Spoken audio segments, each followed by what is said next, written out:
Assalamualaikum warahmatullahi wabarakatuh. Sahabat Odoy, berjumpa kembali bersama Kang Odoy Channel yang menguak mitos, fakta, dan sejarah.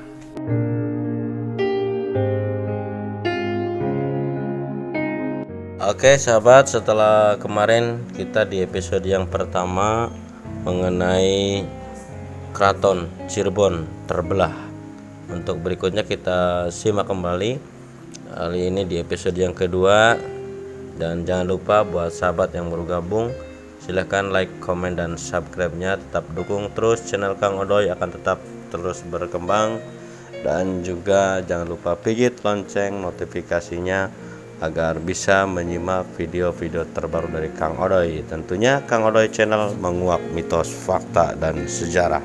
Kang Odoy Channel menguak mitos, fakta, dan sejarah.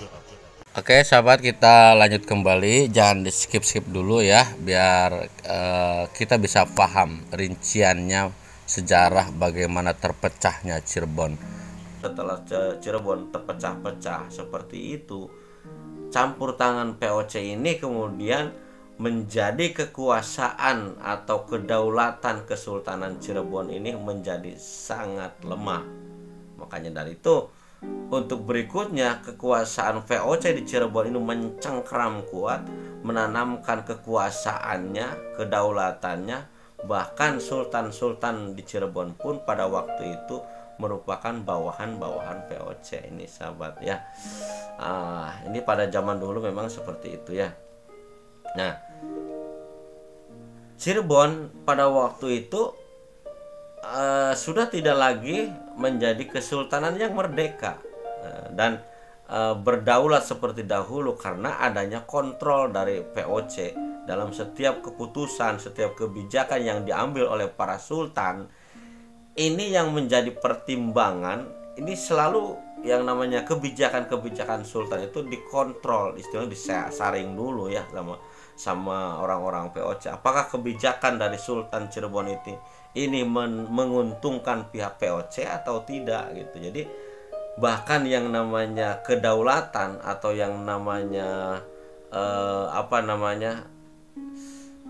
kontrol politik di Kesultanan Cirebon sendiri ini dikontrol oleh orang-orang VOC pada waktu itu. Nah sahabat, karena adanya campur tangan VOC pada waktu itu maksudnya. Nah ini adanya campur tangan VOC dalam Kesultanan Cirebon ini setidaknya menjadikan suatu perubahan tersebut ini tidak hanya berdampak perubahan positif, tentu ada positifnya ya.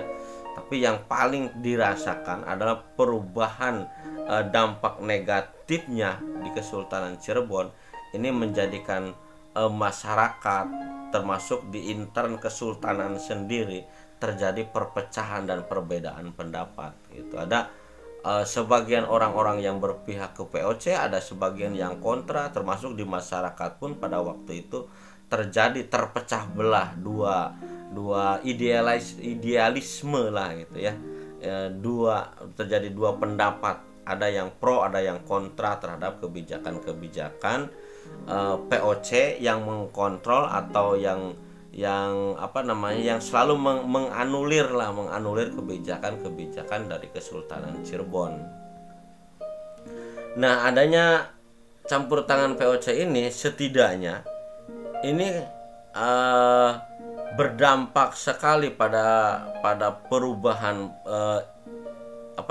iklim politik pada waktu itu, termasuk kultur budaya dan politik itu teramat sangat berubah pada waktu itu karena adanya kontrol dari orang-orang VOC di Kesultanan. Nah itulah sahabat ya, jadi kita berbicara mengenai terpecahnya Keraton Cirebon. Jadi setelah kita amati, yaitu setelah lengsernya atau setelah wafatnya Kanjeng Sunan Gunung Jati, jadi terakhir berdirinya kedaulatan Keraton Kesultanan Cirebon itu terakhir sampai pada masa kesultanan atau masa Panembahan Ratu kedua, yaitu pada tahun 1677. Nah, setelah pada tahun 1677 Cirebon ini sudah mulai terjadi perubahan, pergeseran, terjadi istilahnya saling diperebutkan oleh orang-orang luar, oleh kerajaan-kerajaan luar, termasuk dari andil tangan dari kerajaan Banten, dari kerajaan Mataram, dan yang paling berdampak kepada perubahan sosial, politik, budaya di keraton Cirebon ini adalah campur tangan orang-orang VOC. Karena orang-orang VOC selain menguasai wilayah Cirebon, juga orang-orang VOC ini mampu mengkontrol segala kebijakan dan segala pendapat dari Sultan-Sultan Cirebon pada waktu itu. Itulah sahabat ya. Jadi mulai pada tahun 1677 itulah Kesultanan Cirebon terpecah menjadi dua, yaitu Sultanan Kesepuhan dan Kesultanan Kanoman. Ya, mengenai Sultan Cirebon itu siapa, silsilahnya Keraton Kanoman bagaimana, oke nanti kita bahas lagi pada pertemuan berikutnya. Mudah-mudahan ini kita dapat menyerap sedikit, belajar mengenai asal usul atau mengenai Kecirebonan yang terbelah dua, yaitu pada tahun 1677. Mudah-mudahan bermanfaat. Kita simak lagi kembali dengan video-video yang akan datang. Jangan lupa like, komen, dan subscribe-nya. Akhir kalam, billahi taufiq wal hidayah. Wassalamualaikum warahmatullahi wabarakatuh.